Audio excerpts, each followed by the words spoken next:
Thank you very much, Garrett. So, a familiar scene maybe for a lot of you SEOs out there, where you're seeing your impressions go down, your traffic's gone down, your rankings are all over the place. But for some reason, revenue seems quite stable, or in some cases, it's increasing. Why is that?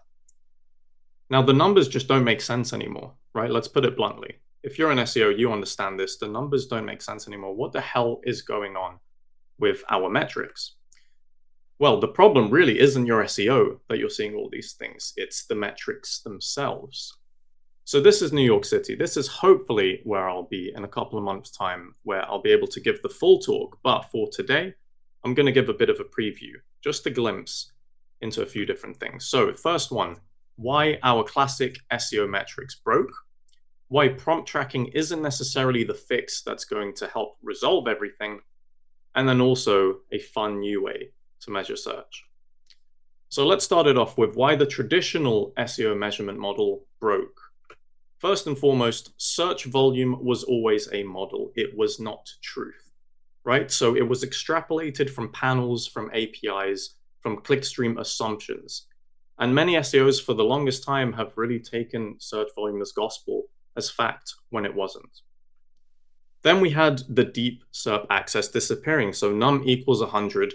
The access of that was removed, and then scraping became restricted. Now, what did that mean? It meant that the long tail discovery shrank because essentially a bunch of tools had to spend more money to get the same number of results from Google. We then saw in January 2025, Google woke up and said, okay, if you want to access the SERPs, you're going to have to enable JavaScript. Now, you might not think this is a big deal, but there are many lightweight scraping models and tools that broke because of this and therefore showed some inconsistent or in some cases, absolutely no data. Now, let's talk a bit about impressions, and the sad truth is that impressions were non-human inflated. Google Search Console, when it counts as an impression, is when the actual source loads, not necessarily when someone sees it. So then you factor all the previous points in, and what it led to was actually we had a bunch of tools, scrapers, API calls that were artificially generating results that we were then seeing within our metrics and our dashboards, which were not correct. The 10 blue links are gone and they're not coming back. We're never going to see them again. The SERP is no longer ranked lists. If you look at all the SERP features, look at all the AI generated types of interfaces, you see the order of the SERPs, they are not the same. You can refresh your page, you'll see maybe something slightly different. And then AI has turned ranking into selection. It's no longer about where do I rank, what's my ranking?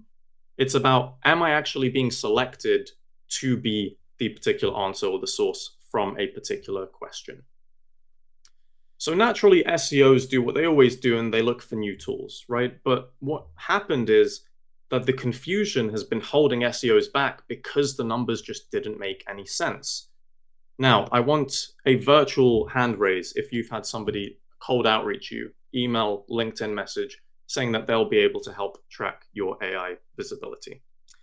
Now, I'm not going to say bad things about these tools, and I definitely do not have the time right now to go through all of these different points, but in a nutshell, these AI tracking tools, they're very good at sampling, right? When you look at LLMs, you look at these systems, they are probabilistic systems.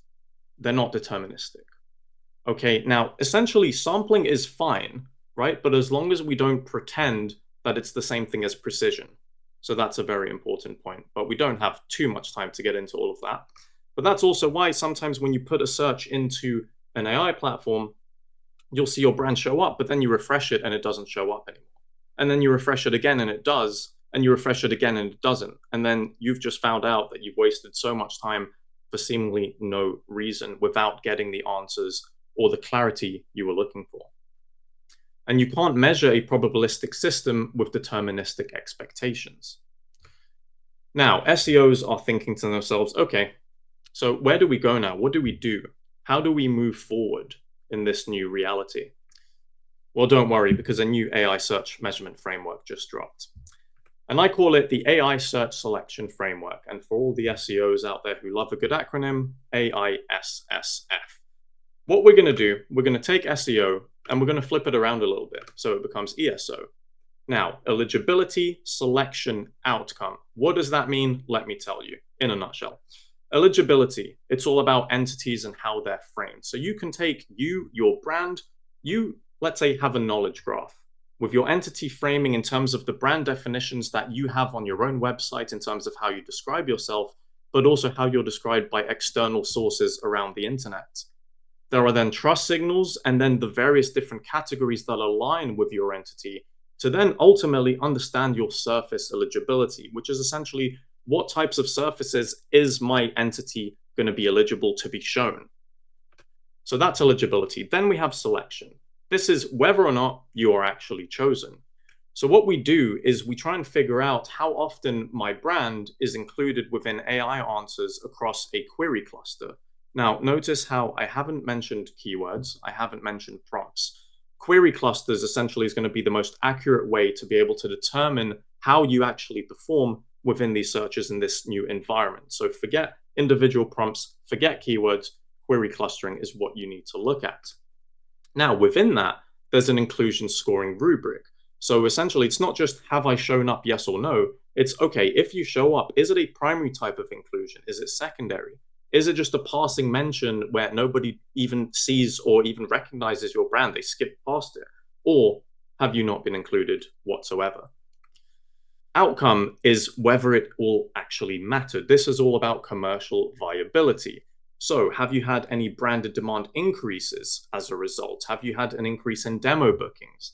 Any assisted conversions where you're able to be shown that AI has helped within the conversion that you had as a business? Now, we need to know this because this is ultimately where the money is made and businesses care about this right here. Now, something cool that you can do is SERP outcome testing, which is essentially a feedback loop with a bunch of inputs so you can test and tweak certain things and run it again to understand if you have then had an even bigger outcome of all of this to make even more money. Now, how the hell do you do that? And also, can you automate any parts of this framework? Well, the answer is yes, but I'll only be able to tell you the full story in New York City. Now, the full talk that I want to give, essentially, when it comes down to it, is helping businesses understand or get more clarity on probably the most important question on everyone's mind, which is, did my brand show up when it mattered? Thank you very much.